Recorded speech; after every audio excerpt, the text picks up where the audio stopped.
पर बात जरा इस वक्त की करते हैं, क्योंकि इस वक्त की शुरुआत हम जम्मू कश्मीर से करेंगे खबरों की, और खबरों की जब हम शुरुआत जम्मू कश्मीर से करेंगे तो बड़ी खबर इस वक्त सरहद से आ रही है। और सरहद किस वाली सरहद? पुंछ में एलओसी पर फायरिंग, इस तरीके की खबर आ रही थी सुबह सुबह कि जनाब जबरदस्त फायरिंग से पूरा इलाका पुंछ के अंदर जो है वो दहल उठा था, जिसके बाद थोड़ी देर पहले अब दिफाई तर्जुमान की तरफ से इस बात की वजाहत कर दी गई है कि रात देर गए दरअंदाजी की कोशिश की गई और उस दरअंदाजी की कोशिश को एलओसी के पुंछ सेक्टर के अंदर, लाइन ऑफ कंट्रोल का जो पुंछ सेक्टर है वहां से दरअंदाजी करने की कोशिश की गई, लेकिन उस कोशिश को फिलहाल नाकाम बनाया गया है।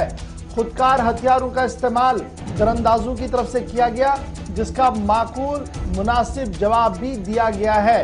यानी इस वक्त की सबसे बड़ी खबर जो लाइन ऑफ कंट्रोल पुंछ से सामने आ रही है कि दरअंदाजी की कोशिश को नाकाम बनाने का दावा आर्मी की तरफ से किया गया और दिफाई तर्जुमान की तरफ से थोड़ी देर पहले यह बयान जारी करते हुए साफ कर दिया गया है कि दरअंदाजी की कोशिश को नाकाम बनाया गया है। सीधे चलेंगे पुंछ, जहां से हमारे साथ जमशीद मलिक ज्वाइन कर चुके हैं। बहुत बहुत शुक्रिया जमशीद मलिक ज्वाइन करने के लिए।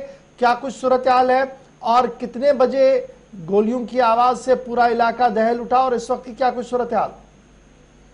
एक और देर रात को 12 बजे के आसपास पुंछ सेक्टर में पाकिस्तान की तरफ से नाजंग माहदे की खिलाफ वर्जी के सिलसिला दोबारा देखने को मिला और ऐसे में दावा किया गया कि दरअंदाजी की कोशिश की जा रही थी, जिसको नाकाम कर दिया गया। मगर 1 घंटा तक लगातार हैवी शेलिंग जो देखने को मिली, जिसमें काफी मुद्दत के बाद इस तरह की शेलिंग देखने को मिली, जिसमें मार्टर गोलों का एक बार फिर दोबारा इस्तेमाल किया गया और 1 घंटा तक लगातार ये शेलिंग का सिलसिला जारी रहा। उसके बाद दरअंदाजी की कोशिश भी की गई, जिसको नाकाम बनाने का दावा किया गया। 25 फरवरी के बाद इस तरह का पहला मौका होगा कि पुंछ सेक्टर में जहां दोबारा एक बार नाजंग माहदे की खिलाफ वर्जी का सिलसिला देखने को मिला। हालांकि दरअंदाजी की कोशिशों की बात करूं तो पिछले कुछ दिनों से लगातार इस तरह की कोशिशें सामने आ रही हैं, जिसमें कोई दरअंदाजी करने में लोग कामयाब भी हुए, मगर उसके बाद आज दोबारा जो नाजंग माहदे की खिलाफ वर्जी का सिलसिला भी देखने को मिला है। पुंछ सेक्टर में देर रात 1 बजे देखने को मिला। जी, किसी तरह के नुकसान की अभी इतलात नहीं और ये भी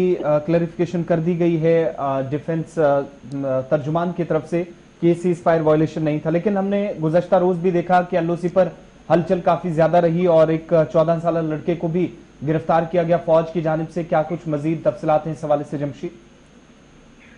आसिफ, जितना डिफेंस के पीआरओ की तरफ से ये कहा गया है कि सीज फायर नहीं था, मगर जो मकामी लोग हैं उनकी तरफ से ये कहा जा रहा है कि शेलिंग बहुत ज्यादा हैवी शेलिंग, उन्होंने कहा कि रात भर 1 घंटा तकरीबन हो गया। मगर हालांकि फौज की तरफ के तर्जुमान ने इस बात से इनकार किया। उन्होंने कहा सिर्फ दरअंदाजी की कोशिश हुई है, उस कोशिश को नाकाम किया गया। दूसरी तरफ अगर हम बात करें फिर लाइन ऑफ कंट्रोल से लोगों का सरहद अबूर करने का सिलसिला भी लगातार ही जारी है, जहां चंद दिन पहले पाकिस्तान की तरफ से 3 नन्हे बच्चे जो पुंछ सेक्टर से क्रॉस करके आगे थे उनको वापस लौटा दिया। और कल भी हमने देखा दोबारा एक राजौरी के केरी सेक्टर से 14 साल एक बच्चा लाइन ऑफ कंट्रोल अबूर करके इस तरह पहुंच गया, जो अभी तक सेना के पास है, जिसको अभी तक पुलिस के हवाले नहीं किया गया है। बहुत शुक्रिया जी जमशीद मलिक हमारे साथ ज्वाइन करने के लिए। जमशीद बता रहे थे कि पुंछ में जबरदस्त फायरिंग की आवाज सुनी गई, मकामी आबादी के मुताबिक खुदकार हथियारों का इस्तेमाल हुआ, दिफाई तर्जुमान के मुताबिक दरअंदाजी की कोशिश को नाकाम बनाया गया और इस वक्त सर्च ऑपरेशन इस पूरे इलाके के अंदर जारी है। मजीद चलिए, दरअंदाजी की एक और कोशिश और पिछले